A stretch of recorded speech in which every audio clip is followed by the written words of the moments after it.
Are you dating or maybe even just trying to make new friends and want to know immediately whether or not somebody is a dismissive avoidant so that you can know how to approach that situation or whether or not to approach it at all? Well, in today's video, I'm going to share with you the fastest way to know whether or not somebody is a dismissive avoidant attachment style by looking out for a few crucial things.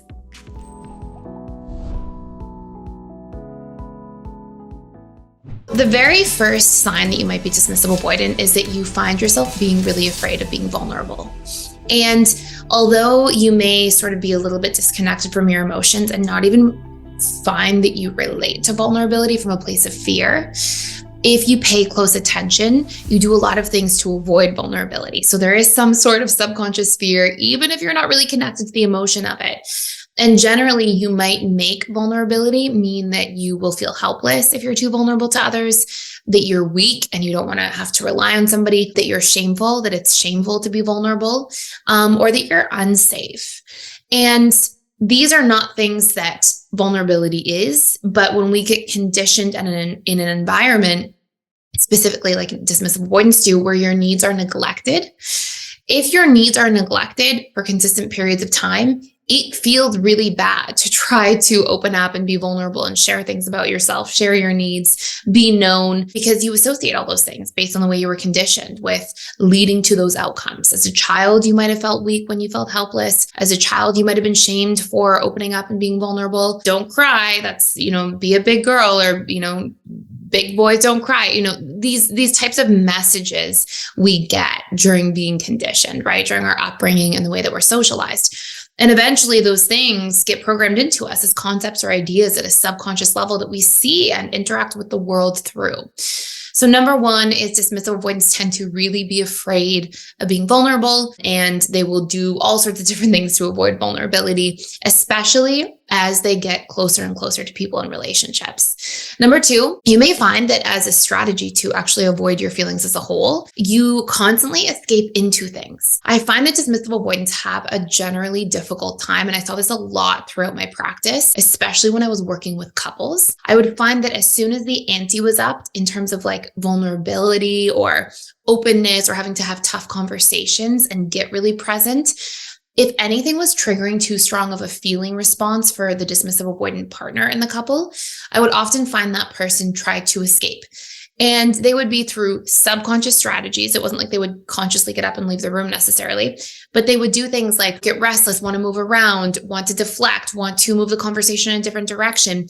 And I would hear many discussions and stories of partners of dismissive avoidance over the years who said the same thing, right? A tough conversation would happen. Their partner would get really restless, move away, escape into their phone. And I've had countless conversations with DAs over the years who say things like, I can't sleep without the television off. As soon as I, get in the car, I'm turning up the radio right away. I'm trying to, it's almost like they need constant stimulation. And I truly believe through a lot of my research into dismissive avoidance over the last decade that dismissive avoidants do this largely as a subconscious strategy to distract themselves from their own feelings and their own emotional state because they have some sort of barrier and fear of feeling. And again, this goes back to the way they were conditioned in their upbringing, right? If you had this deep dynamic of, being neglected, and if that felt really bad, and if you haven't processed that, and if also when you were a child, your needs were neglected, there's a chronic feeling of unsafety that comes with that. Because if you can't trust your caregivers to be reliable, consistent, even if it's just emotionally, like for the vast majority of dismissive avoidants, by the way, they will report to me that their childhood was wonderful. And it's not that there wasn't a sense of stability. Like a lot of dismissive avoidants have food on the table, structure, a ride to school in the morning. Like a lot of DAs have that, but the emotional facet of connection and relationships is what's completely empty or lacking. And so we have different pillars of connection. We have mental or intellectual connection, where DAs tend to feel quite safe. We have emotional connection, which DAs usually have strong elements of neglect around in their upbringing. Then we have like physical connection, which we'll find often dismissive avoidants also have lacking, like parents giving them a hug or having some sort of physical affection in a healthy way between parent and child. And then we have sexual connection, which obviously relates to our adult romantic relationships. And that can be affected by our other pillars of emotional and physical connection. So going back to staying on track here, I'll often find dismissive avoidance because of that neglect, triggering this chronic feeling of being unsafe. Dismissive avoidants they feel this low level. They're often in this like low level fight or flight response because it's become a set point at a subconscious level. And that neglect growing up in childhood, even if it was just emotional neglect, led them to often feel like, oh my gosh, I can't trust, I can't rely on somebody. Are my needs going to be met? Will I be okay? And that will lead to that subconscious comfort zone of feeling unsafe regularly and needing to escape that chronic feeling of unsafety that's lingering.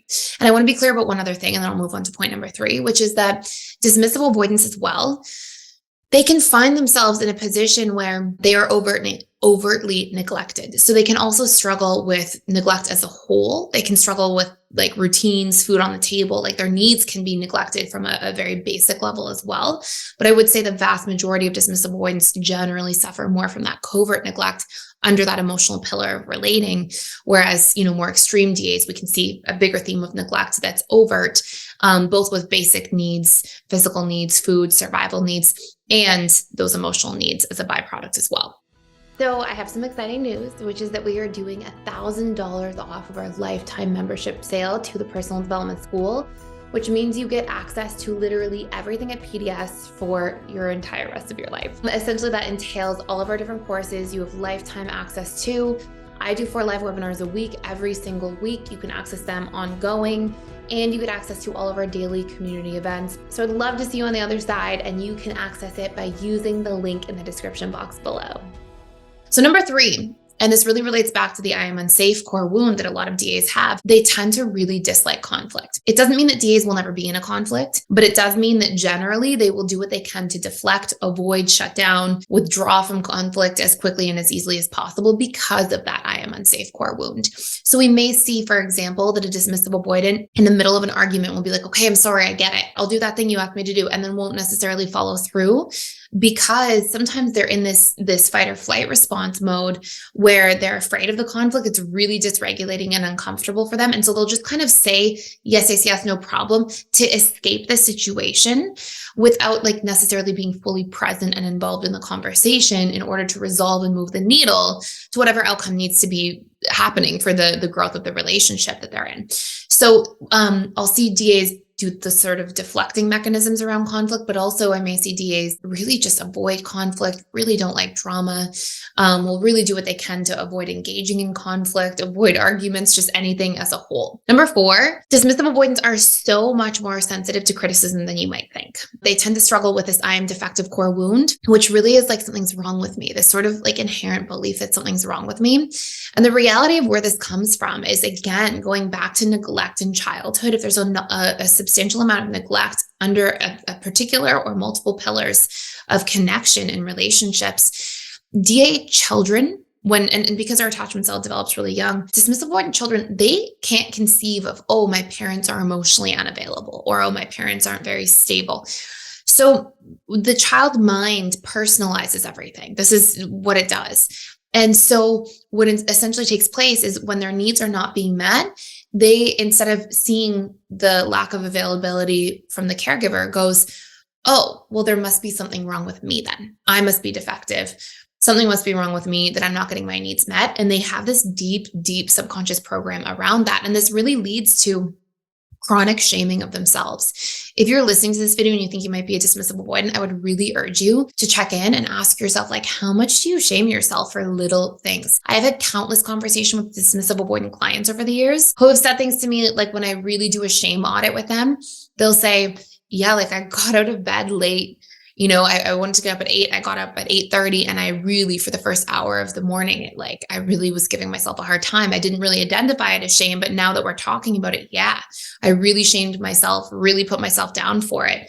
And it really is this triggering feeling of like, oh, something's wrong with me. Like I'm just defective. And I want to be really clear that these are programs.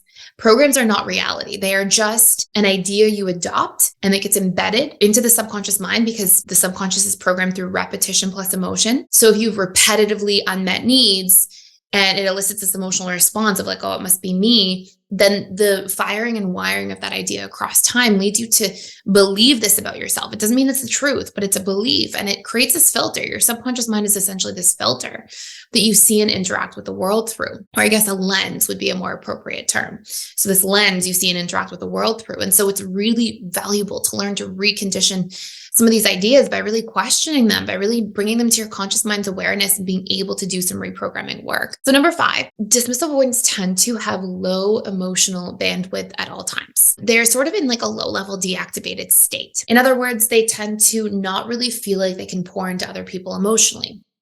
Why is this?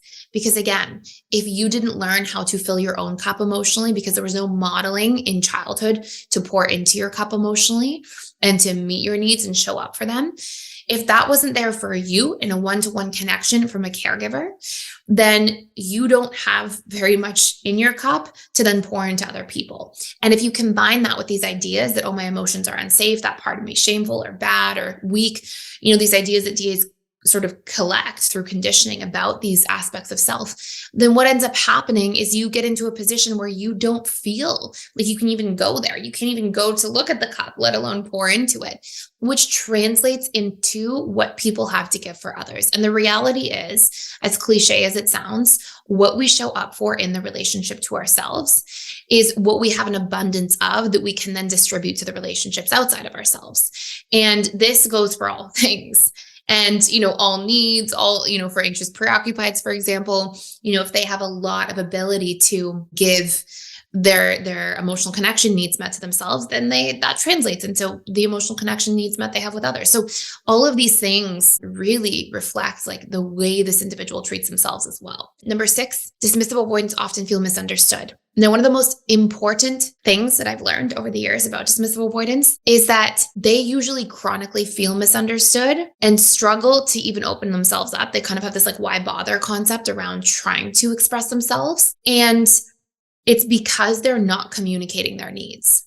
Now we know, right? We know that dismissive avoidants are often in relationships with people who have more emotions to give, right? We know that they're usually in relationships with fearful avoidants who are overgivers at times, or APs who are also overgivers, or even securely attached people at times who have a lot more of that abundance to give. That doesn't mean because you're with a giving partner that the giving partner mind reads all of the things that you need at all times.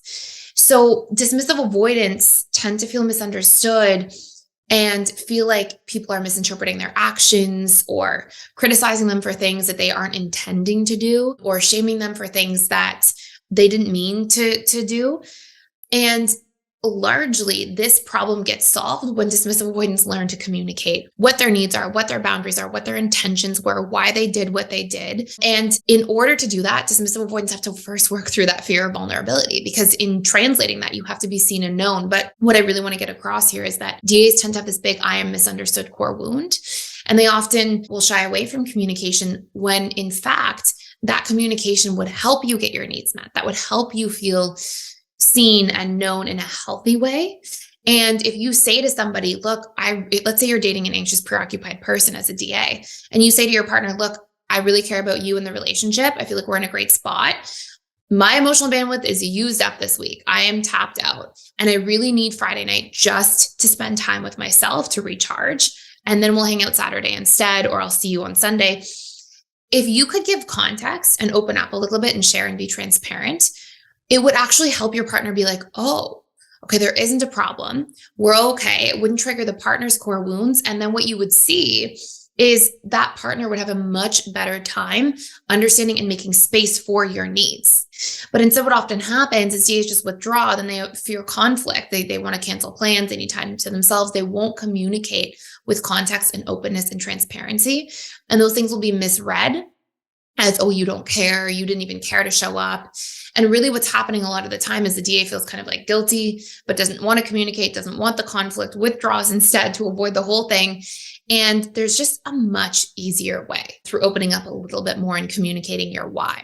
Anyways, we have other videos on this channel about communication. I'm going to stay on track here. Number 7, dismissive avoidants tend to believe that everybody is responsible for themselves. This is true halfway, right? We are responsible for our own feelings, our own needs, our own boundaries. We do have to know these things about ourselves in order to communicate them with others so we can be seen and known and understood. However, what happens all the time is that we don't see healthy interdependence.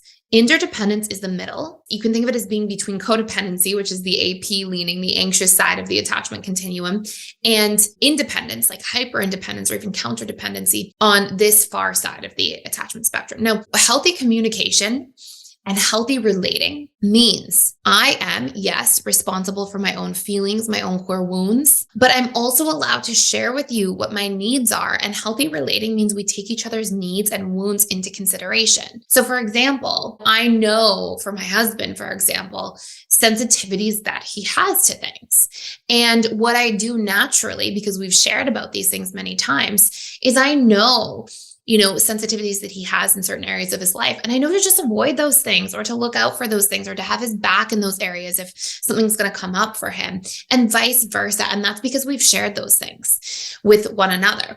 And so what ends up happening is when we can communicate and share, we can support each other better. It doesn't mean like, oh, because he has a sensitivity, I'm never going to support him and care about him and he only can deal with that on his own.